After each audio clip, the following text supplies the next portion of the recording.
Pada kesempatan kali ini, kita akan membahas mengenai analisis struktur menggunakan metode matriks kekakuan yang kita aplikasikan pada struktur portal bidang. Sebelum jauh kita membahas mengenai metode matriks kekakuan yang kita aplikasikan pada struktur portal bidang, kita alangkah baiknya sedikit membahas kembali mengenai struktur portal bidang itu sendiri seperti apa. Kita bisa lihat di sini, portal bidang adalah suatu struktur di mana titik kumpul yang merupakan pertemuan batang-batang kemudian dihubungkan secara kaku.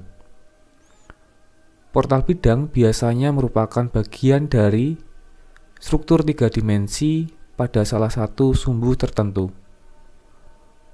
Portal bidang terdiri dari balok dan kolom. Gambar 4.1 merupakan struktur gedung 3 dimensi. Pada suatu sumbu tertentu, misalnya sumbu A, potongan dan model untuk analisis dapat dilihat pada gambar 4.2. Gambar 4.2a menunjukkan potongan pada sumbu A, di mana ditunjukkan juga dinding pembatas ruang. Dalam analisis, dinding tidak ditinjau sebagai suatu elemen portal, tetapi ditinjau sebagai beban pada balok. Jika diinginkan, dinding dapat diikutkan pada model struktur, tetapi dalam buku ini dinding hanya dianggap sebagai beban. Sehingga struktur portal A terlihat pada gambar 4.2b yang hanya terdiri dari balok dan kolom. Selanjutnya, balok dan kolom dimodelkan sebagai elemen garis seperti pada gambar 4.2c. Kita lihat pada gambar seperti ini. Secara singkatnya dari penjelasan tadi, ini adalah ilustrasi sebuah gedung bertingkat yang mana terdiri dari elemen struktur kolom yang vertikal, kemudian ada elemen yang horizontal, itu balok yang dihubungkan antar kolom ke kolom. Arah sumbu yang ke sana juga. Ini kelihatan ya. Ini baloknya. Dan seterusnya. Kemudian ada juga elemen plat lantai. Di sini tidak terlalu terlihat, tetapi yang bagian atap ini bisa terlihat dari sisi bagian bawahnya. Ini plat lantainya. Nah, pada ilustrasi gedung bertingkat ini, yang mana terdiri dari elemen struktur kolom, balok, dan plat lantai, yang satu kesatuan membentuk sebuah struktur yang kaku. Kemudian, yang dinamakan portal itu adalah seperti ini. Kalau ini masih diilustrasikan dinding-dindingnya sehingga bisa dinamakan potongan A.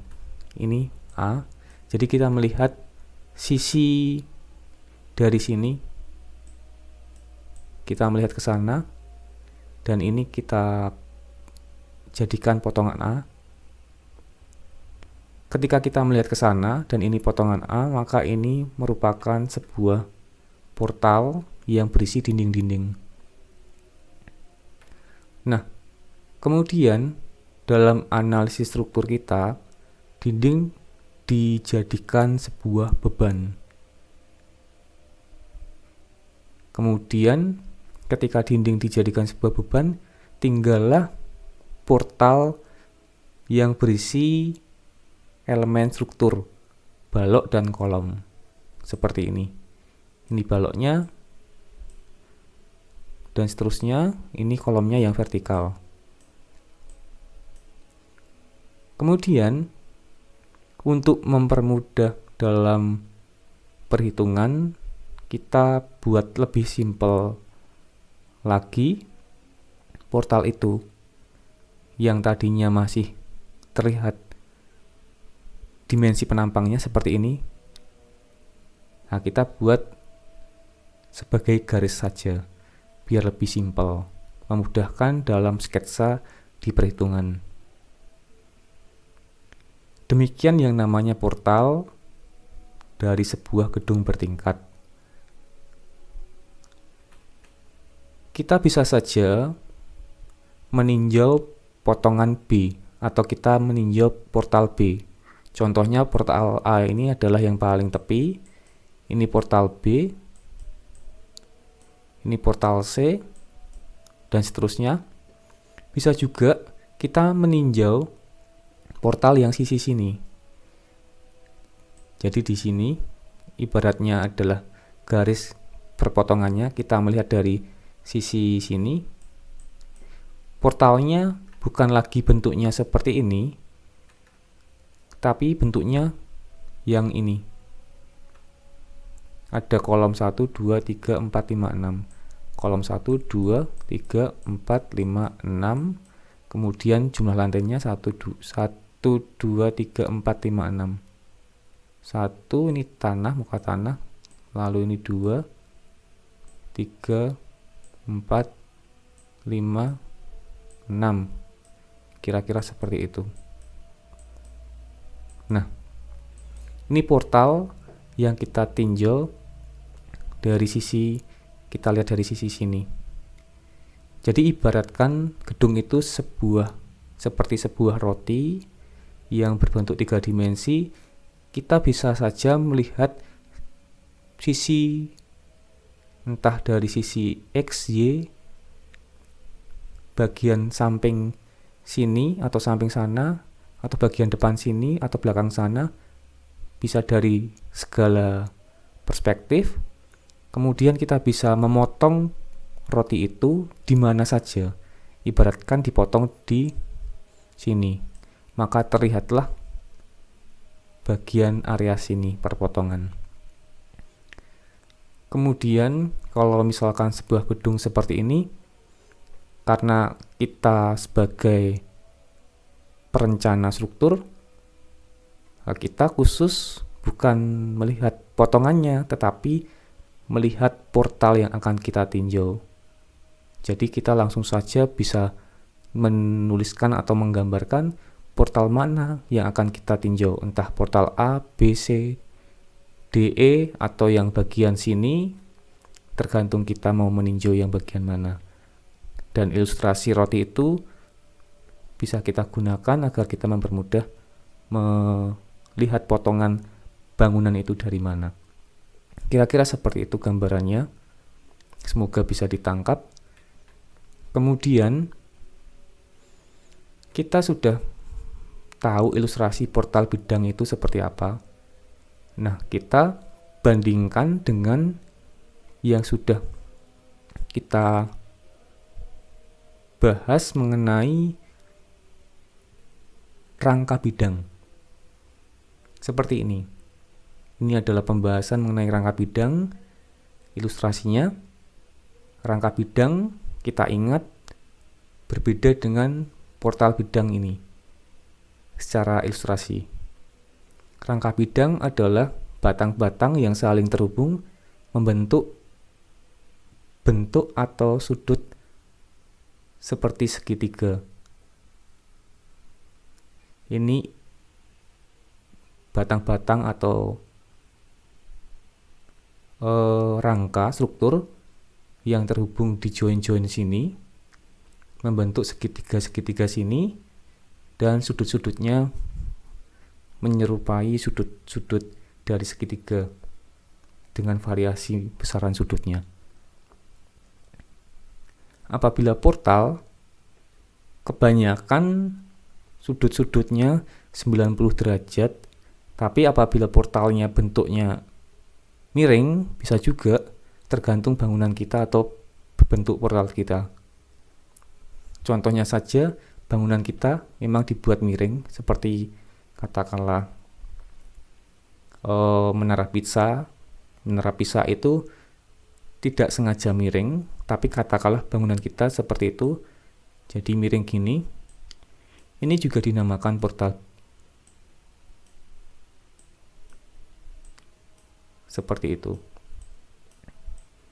Sudut-sudutnya memang bervariasi juga, ada yang seperti segitiga ini juga, kita kalah 30, kemudian 33 derajat dan sebagainya.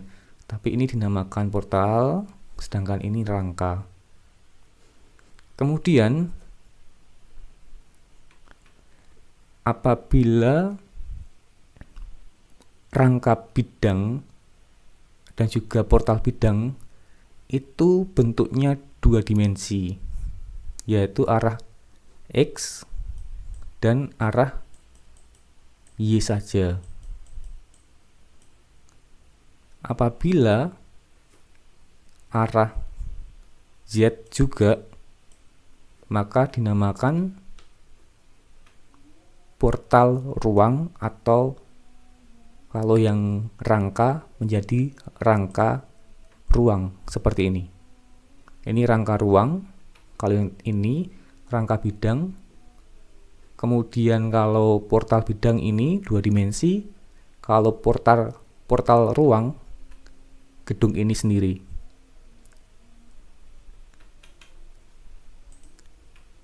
Seperti itu. Jadi kita sudah tahu ilustrasinya kira-kira portal bidang itu seperti apa, yang merupakan pokok bahasan yang akan kita bahas. Kemudian kita sudah membandingkan dengan pembahasan yang sudah kita bahas mengenai rangka bidang, ilustrasinya rangka bidang seperti apa. Kemudian kita juga membahas atau membandingkan ilustrasinya terhadap rangka ruang seperti apa dan juga portal ruang seperti apa. Nah, pada pembahasan kali ini kita fokusnya di portal bidang yang ini. Seperti itu.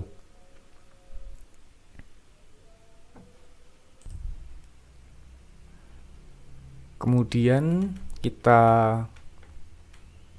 setelah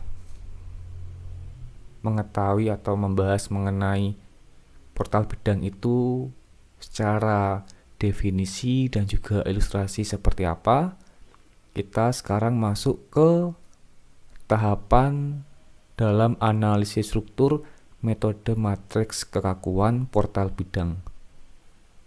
Tahapan pertama dan juga tahapan berikut-berikutnya sampai akhir itu sebenarnya sama dengan tahapan analisis struktur metode matriks kekakuan pada rangka bidang yang sudah kita bahas.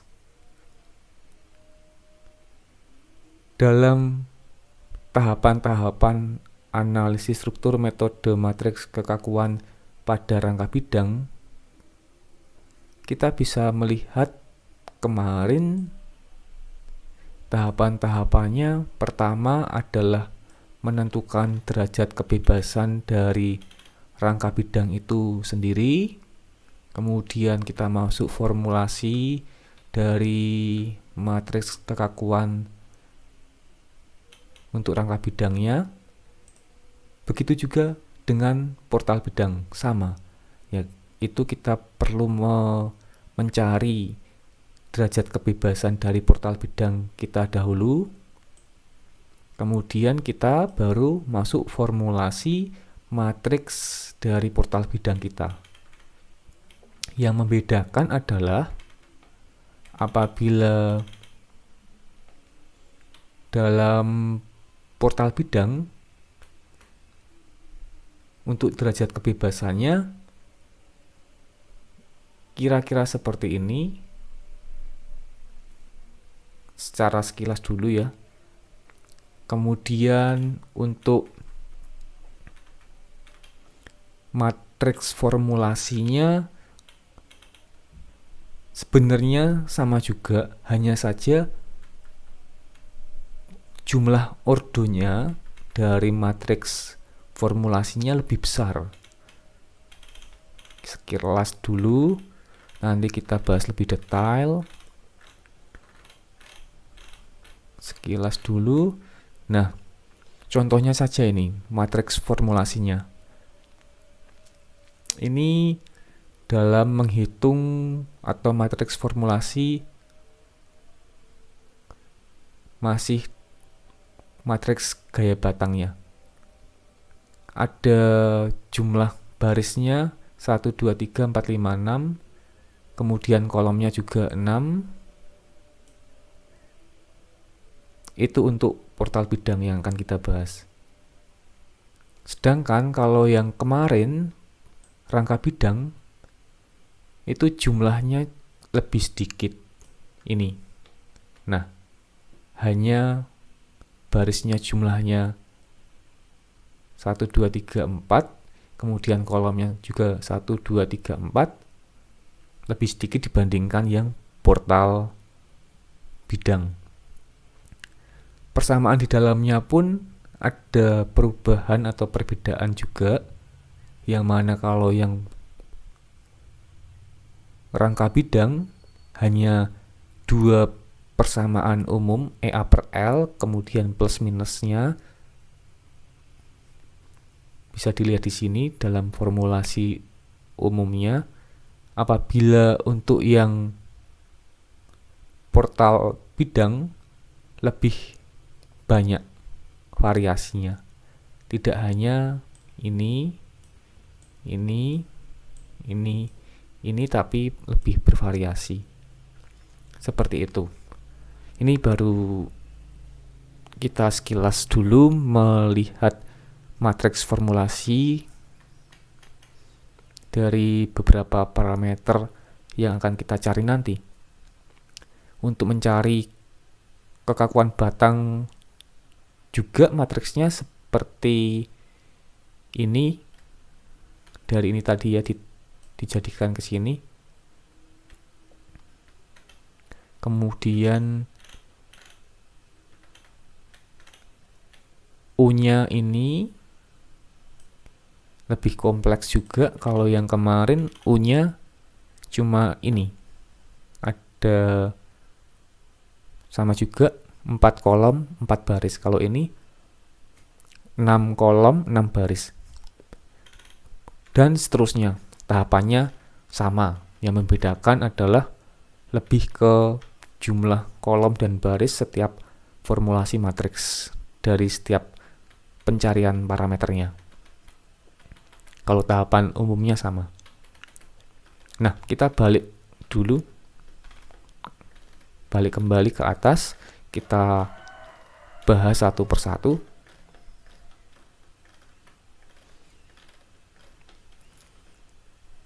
Nanti kita akan tahu kenapa kalau yang rangka bidang cuma dalam matriksnya itu kolomnya 4, barisnya 4. Kalau yang portal bidang, kolom dan juga barisnya masing-masing 6. Nah, kita bahas sekarang.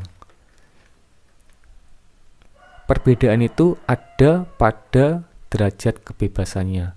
Karena ketika kita meninjau sebuah rangka bidang, yang ini, yang kemarin, kita lihat derajat kebebasan dari setiap join atau tumpuannya. Nah, kita mengulas dulu yang rangka bidang. Nah, kalau yang rangka bidang di join, contohnya ini, join pertemuan antar batang, itu hanya ada 2 perpindahan, yaitu perpindahan X dan Y. Kalau di tumpuan, tergantung tumpuannya, bisa jepit, roll, sendi. Tetapi yang pasti perpindahannya hanya ada dua, yaitu X dan Y. Kalau misalkan yang portal bidang, seperti ini. Contohnya ini. Pada join pertemuan batang, yaitu kolom dengan balok, atau batang lainnya, kolom dengan kolom, balok dan balok, join pertemuannya itu tidak hanya perpindahan arah X dan Y saja, tapi ada rotasi juga. Ini rotasi. Nah, ini yang menjadikan jumlah kolom dan baris di formulasi matriksnya jumlahnya 6. Kalau yang ini jumlahnya 4. Karena di ujung dari batang itu kan ada ujung I dan J. Ujung I adalah ujung awal, J adalah ujung akhir. Contohnya saja kalau yang ini kan yang rangka bidang, misalkan batang ini. Katakanlah ini ujung I, ini ujung J gitu. Yang sini katakanlah bisa bertranslasi atau berpindah arah X dan juga Y. Yang sini juga X sama Y. Maka ada 4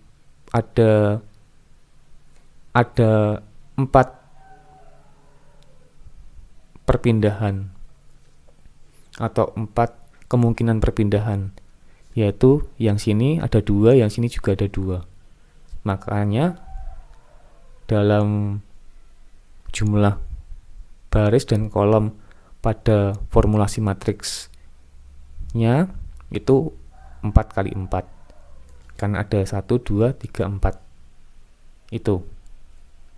Tetapi kalau dalam sebuah portal, setiap batangnya kemungkinan perpindahannya ada 6. Yaitu katakanlah batang ini kemungkinan perpindahannya bisa perpindahan arah X, Y, dan rotasi. Yang batang atau ujung yang sini X, Y, dan rotasi. Jadi setiap batangnya di ujung awal ada 3 kemungkinan perpindahan, yaitu perpindahan arah X, Y, dan rotasi. Di ujung satunya dari batang itu juga sama.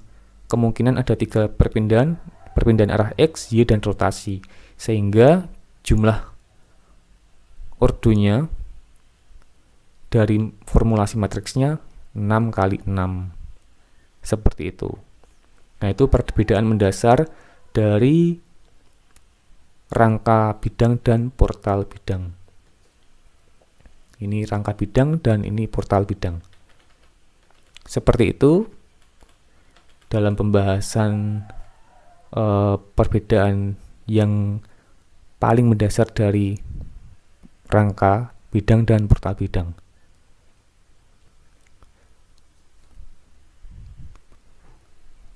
Kemudian yang barusan kita bahas bersama ini sebenarnya sudah ada di sini ya, di derajat kebebasan di sini. Nah, kita ringkas dalam pembahasan yang barusan. Kalau di sini mungkin lebih penjabaran lebih banyak. Seperti itu. Kemudian setelah derajat kebebasan,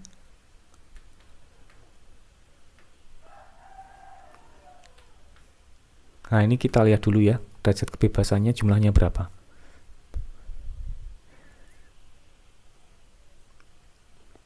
Nah, tadi teori derajat kebebasan kita bahas secara ringkas dalam perbedaan portal bidang dan rangka bidang tadi. Nah, kita sekarang mencari jumlah derajat kebebasannya. Contohnya yang pertama, portal pertama ini. Jumlah derajat kebebasannya ada berapa?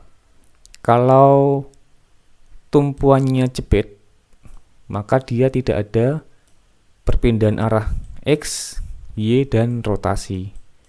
Begitu juga yang sini, karena jepit. Tetapi kita lihat di join lainnya, ada join sini sama sini. Baik join sini sama sini, dia adalah join yang bisa melakukan atau terjadi perpindahan arah X, Y, dan rotasi. Yang sini juga bisa terjadi perpindahan arah X, Y, dan rotasi. Sehingga kalau ditotal dari semua derajat kebebasan pada portal pertama ini ada notasinya ya, ada U1, U2, U3, U4, U5, U6. Jadi ada 6 derajat kebebasan ini. Penamaannya dimulai dari yang horizontal dulu, yaitu yang sini perpindahan arah X 1, kemudian yang Y, X dulu, terus Y, terus rotasi. Ini 1, 2, 3.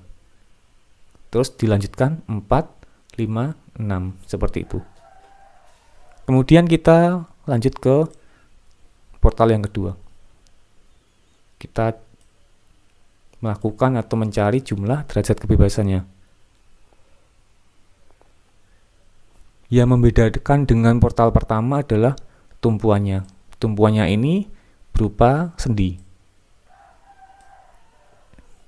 Sendi tidak bisa berpindah arah X, tidak bisa berpindah arah Y, tapi masih bisa berrotasi.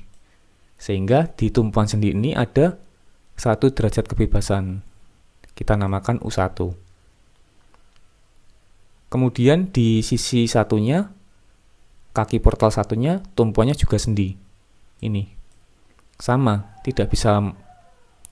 Kalau sendi tidak bisa terjadi perpindahan arah X, tidak bisa. Arah Y juga tidak bisa. Bisanya hanya rotasi. Sehingga kita namakan U2. Rotasi dari sendi ini. Kemudian di atasnya ada join ini. Kemudian di seberangnya juga ada join ini. Sama ya. Seperti ini tadi.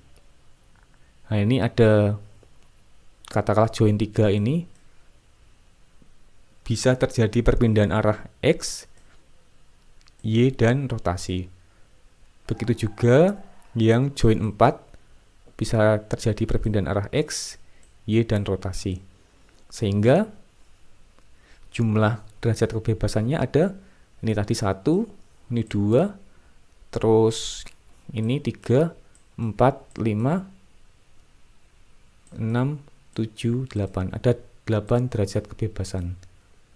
DK itu derajat kebebasan. Begitu juga contoh yang lainnya. Nah, ini yang lebih kompleks lagi, portalnya lebih banyak jumlah kolom dan juga balok. Ada 4 kolom, 1, 2, 3, 4. Terus baloknya ini ya, ada menerus di sini dan di sini. Lebih banyak daripada yang ini. 2 atau 3 kalinya. Caranya sama juga ya, tumpuannya jepit. Tinggal kita cari di setiap joinnya itu ada berapa derajat kebebasan. Kalau kita atau sudah mencarinya, didapatkan 24 derajat kebebasan. Seperti itu. Kemudian ketika kita sudah mencari derajat kebebasan, ini lebih ke perhitungan pembebanan. Kita bisa lewati saja karena kita lebih fokus ke analisis struktur metode matriks kekakuan. Itu step by stepnya bagaimana di portal bidang. Nah, atau sedikit saja mengenai pembebanan. Jadi yang perlu diingat bahwasanya karena ini lebih aplikatif ya, karena dari ilustrasi di awal tadi juga ada bangunan gitu, karena kita perlu ingat bahwa portal itu bagian dari sebuah gedung atau bangunan bertingkat. Di situ ada pembebanan plat lantai, pembebanan di plat lantainya, kemudian nanti juga menerima beban gempa dari samping seperti itu, entah dari sisi sini atau dari sisi sini gitu ya, atau dari sini. Kalau gempa kan bisa dari mana saja. Itu pembebanannya. Nah, itu dijabarkan di sini. Ini. Di sini dan di sini. Seperti itu. Jadi, kalau kita gambarkan pada portal, bebannya itu, kalau beban gravitasi yang diterima oleh plat lantai itu nanti ke sini ya. Kira-kira kita jadikan beban merata kayak gitu. Ini contohnya saja. Itu beban gravitasi dari plat lantai ya. Ketika plat lantai sudah difungsikan oleh penghuninya, entah kantor dan sebagainya, itu beban hidupnya. Kemudian ada beban mati dari berat sendiri plat lantai, balok gitu, kolom, dan juga beban mati tambahan seperti keramik, pasir, spesi, dan lainnya. Kemudian ada beban gempa dan juga beban angin yang kita berikan pada join setiap pertemuan balok kolomnya. Dan bebannya arahnya horizontal, bukan vertikal seperti beban gravitasi. Nah, itu kira-kira sedikit pembahasan mengenai pembebanan. Nah, kita balik lagi ke tahapan analisis struktur metode matriks portal bidangnya. Tadi kita sudah mencari derajat kebebasan, kemudian kita selanjutnya adalah mencari matriks kekakuan batang dalam koordinat lokal. Seperti itu. Bedanya dengan yang dulu, rangka bidang adalah di sini contohnya saja ya. Ini. Nah, sekarang setiap batangnya, ini batang ujung awalnya I, ujung akhirnya adalah J. Ini ya I, ini J. Setiap ujungnya, kalau yang portal bidang sekarang ada perpindahan arah X, Y, dan rotasi. X, Y, dan rotasi. Kalau yang dulu, yang rangka bidang cuma X, Y saja, baik di ujung I dan di J-nya. Seperti itu. Karena ada tambahan perpindahan rotasi, maka persamaannya juga lebih banyak. Nah, ketika lebih banyak, maka muncul nilai-nilai dari rotasi itu sendiri. Ini contohnya ya. Seperti ini. Ini akibat rotasi. Nih, nilainya. Bisa dilihat di gambar ya, agar lebih jelas nilainya berapa, seperti itu. Begitu juga kalau yang kasus-kasus lainnya. Jadi sebuah portal itu ketika dikasih beban bisa berperilaku seperti apa saja gitu. Nah, ini contoh perilakunya bermacam-macam. Ada yang seperti ini dan sebagainya. Ketika terjadi perilaku itu, maka setiap batangnya mengalami perpindahan arah lokal atau di subu lokalnya, baik di ujung I atau di ujung J-nya. Kalau portal, kita ingat bahwa setiap batangnya bisa melakukan atau terjadi perpindahan arah X, Y, dan rotasi. sehingga nilai-nilainya seperti ini setiap perpindahannya. Nilai-nilai itu kemudian digabungkan pada matriks formulasinya seperti ini, digabungkan. Ini matriks formulasi untuk mencari S ya. S ini adalah gaya batangnya. Kemudian ini adalah K-nya adalah matriks kekakuan batangnya. Kemudian U itu adalah perpindahan dari ujung-ujung batangnya. Kalau disederhanakan seperti ini matriksnya dari ini ya. S sama dengan K kali U. K-nya sendiri ini tadi ya. Yang matriks besar ini ya. 6 kali 6. Ordonya. Nah, ini merupakan perilaku setiap batang dengan perilaku yang bermacam-macam dan nilainya berbeda-beda untuk setiap perpindahannya. Ini ya. Ini ringkasan sebenarnya. Ini ada 6 perilaku 1 2 3 4 5 6 kemudian dimasukkan ke dalam matriks formulasinya. Jadilah seperti ini. Ini tadi. Jadi seperti ini. Jadi ini sebenarnya adalah yang di kotak ini adalah ringkasan dari pembahasan di atas tadi sebenarnya. Seperti itu. Kemudian setelah itu kita mencari transformasi perpindahan. Nah, yaitu ini. U. Rumusnya adalah ini dikalikan U besar. U besar adalah perpindahan globalnya. Kalau U kecil adalah perpindahan lokal. C ini adalah cos alpha. S adalah sin alpha. Cos alpha itu adalah XJ minus XI per L. Kalau sin alpha, YJ minus YI per L. J ini adalah join awal. J ini adalah join akhir, I adalah join awal. Jadi contohnya, ini batang. Ini portal gitu ya.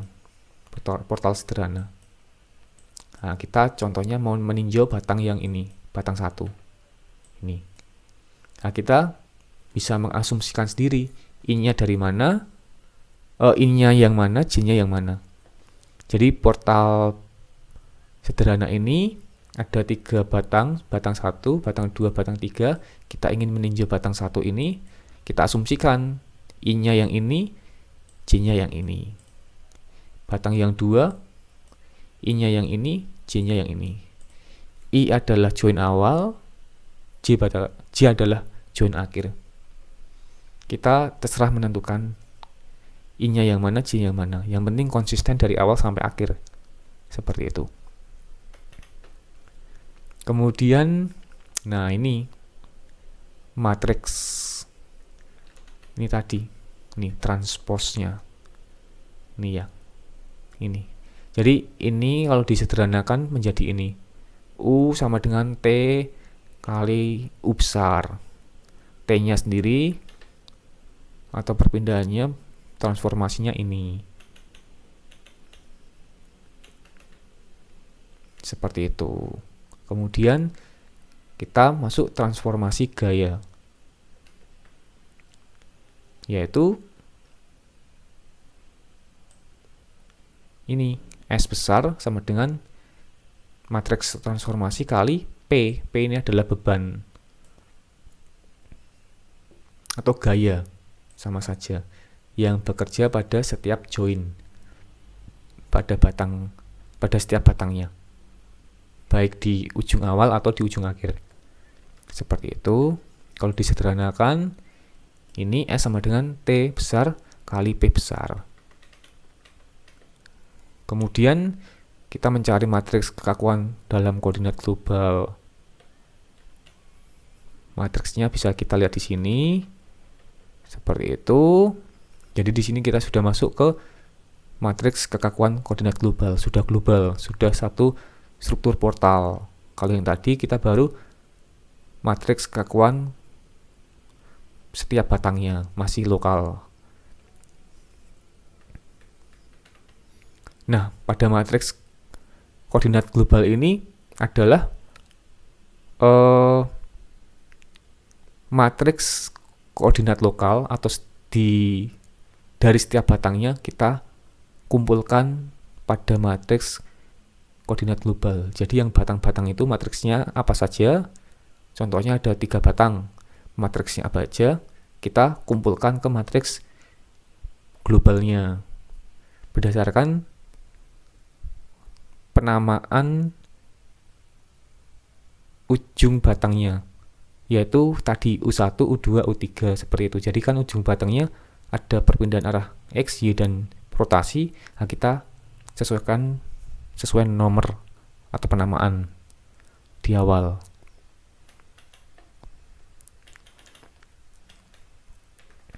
Seperti itu. Ini adalah perakitannya, ya. Kalau tadi kan kalau yang atas tadi ini lebih ke yang atas ini ya. Ini lebih ke teori atau persamaan matriksnya. Ini sudah sedikit lebih ke ilustrasi aplikatifnya. Sudah mendekati aplikasi ya. Seperti itu. Ini masuk ke persamaan-persamaan mencari reaksi dan gaya-gaya batang. Dan lebih baiknya kita aplikasikan pada contoh soal. Nah, kita masuk ke contoh soal 4.1.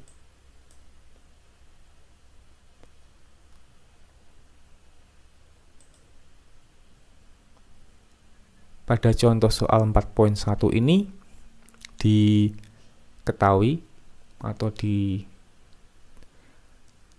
ditanyakan ya, ditinjau suatu struktur seperti terlihat pada gambar 4.22a. Ini portalnya. Gambar 4.22 bagian A, ini B. Dengan balok B sama dengan 0,2 meter, H sama dengan 0,45 meter. Dan kolom B-nya, B itu adalah lebar, H adalah tinggi penampang, 0,35 meter, dan H dari kolomnya 0,35 meter. Modulus elastisitas bahannya atau E sama dengan 2,1 kali 10 pangkat 7 kN per meter persegi. Analisis struktur tersebut dengan metode matriks kekakuan. Nah, kita lihat dari gambarnya ini merupakan portal, maka kita analisis strukturnya menggunakan tahapan-tahapan analisis struktur metode matriks kekakuan portal bidang. Karena ini portal bidang ya, hanya X dan Y saja. Kalau portal ruang kan ada Z juga ke sana, seperti bangunan utuh. Kalau ini kan tidak, portal bidang. Nah, penyelesaian. Pertama, hitungan pendahuluan. Setiap batang dan titik kumpul diberi penomoran seperti pada gambar 4.22b. Salib sumbu global dapat ditentukan sembarang, misal diambil seperti ditunjukkan pada gambar 4.22b. Hubungan antar batang ditunjukkan pada tabel 4.1. Derajat kebebasan ditentukan sebagai berikut ini. Tumpuan 1 berupa tumpuan jepit sehingga semua perpindahan, baik perpindahan horizontal, vertikal, dan rotasi sama dengan 0. Pada titik kumpul 2 terdapat perpindahan horizontal, vertikal, dan rotasi. Pada tumpuan jepit 2, perpindahannya sama dengan 0. Jadi kita pertama tadi memberi penomoran joinnya. Jadi ini soalnya yang murni ini soal murninya. Terus kita untuk mempermudah dalam pengerjaannya nanti, biar konsisten juga dari awal sampai akhir, kita beri nomor. Join pertama kita kasih nomor 1, join kedua 2, join ketiga 3. Kemudian batangnya kita kasih nomor, batang yang vertikal atau kolom ini adalah batang 1, batang yang mendatar horizontal ini atau balok ini adalah batang 2. Kemudian kalau jepit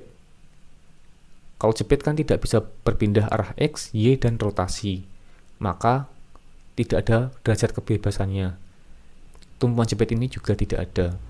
Kalau yang join ini, karena dia bisa berpindah arah X, Y, dan rotasi, maka ada derajat kebebasannya. Yaitu yang X kita kasih nama U1, yang Y U2, dan rotasi U3. Kalau kita jumlah ada 3, 1, 2, dan 3 derajat kebebasan. Ada 3 derajat kebebasan. Kemudian kita ikuti aja yang tertulis di sini.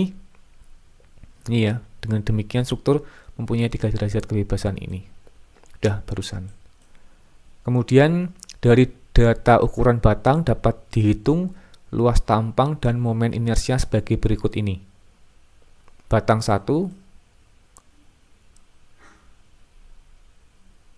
Nah, ini kita mencari momen inersia ya. Momen inersia kalau penampangnya persegi atau persegi panjang itu 1/12 BH pangkat 3 ini. Momen inersia 1/12 BH pangkat 3. B-nya adalah lebar penampang dari batang kita, hanya adalah tinggi penampang dari batang kita. Seperti itu. Jadi kalau momen inersianya atau I besar ya, 1/12 kali B kali H. Ini untuk yang batang 1. Batang 1 adalah kolom. Jadi yang kolom 1/12 kali B-nya yang kolom. B-nya 0,3 hanya 0,35. 0,35, 0,35. Jadi B sama H-nya sama ya, 0,35. Ini B-nya 1/12 kali B 0,35 kali H 0,35 pangkat 3. Karena rumusnya 1/12 B kali H pangkat 3. Ketemunya ini. Ini adalah I, momen inersianya. Kemudian, kalau misalkan kita menghitung luas penampang, ini, kalau menghitung luas penampang, notasinya kan A. Notasi luas atau area. Luas atau area itu rumusnya adalah B kali H. Sehingga kalau yang kolom, B-nya 0,35 hanya 0,35, sehingga 0,35 kali 0,35 sama dengan 0,12 meter persegi. Nih. Begitu juga kita menghitung batang kedua. Kita menghitung yang luasannya atau areanya, kemudian kita juga menghitung momen inersianya atau I. Caranya sama dengan yang di atas tadi. Perlu diingat kalau yang untuk batang 2 kan balok. Balok itu dalam menghitung momen inersia B kali H-nya yang perlu perlu hati-hati. B-nya sendiri lebar baloknya yaitu ini 0,20. H-nya 0,45. H itu lebih tinggi dibandingkan lebarnya atau lebih besar dibandingkan lebarnya. Sehingga H itu kita tempatkan yang belakang, yang dipangkatkan 3. 1/12 B kali H pangkat 3. Hanya yang dipangkatkan 3. Nilai yang lebih besar daripada lebarnya itu H. Jangan sampai kebalik, malah lebarnya yang 0,2 kita tempatkan di H yang kita pangkatkan 3. Itu kebalik. B itu lebih kecil dari H. H itu lebih besar dari B nilainya. Seperti itu. Jadi yang dipangkatkan 3 adalah H-nya. Nilai yang hasilnya adalah ini dari persamaan ini. Kita hitung.